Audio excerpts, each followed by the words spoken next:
दादा दुख हे वीरवाली मन के अन्हरिया मिटा दानी दादा दुख हे वीरवाली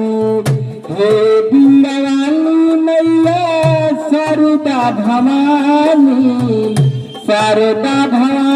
मैया मेरी महतारी मन के अन्हरिया मिटा दादा दुख हे वीरवाली मन के अन्हरिया मिटा दादा दुख हे वीरवाली मन के अन्हरिया मिटा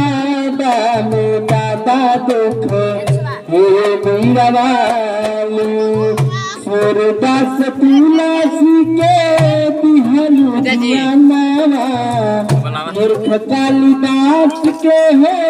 दिहलु ज्ञानवा सूरदास तुलसी के दिहलु ज्ञानवा मूर्ख कालिदास के हो दिहलु ज्ञानवा हमरो पढ़े सिखावा दादा दुख हे वीरवाली मन के अन्हरिया मिटा दादा दुख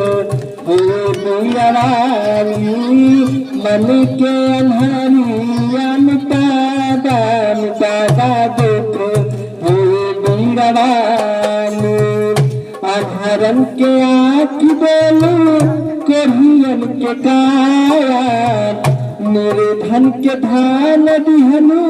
धन तुहर माया अधरन के आँख बोलू कोढ़ियन के काया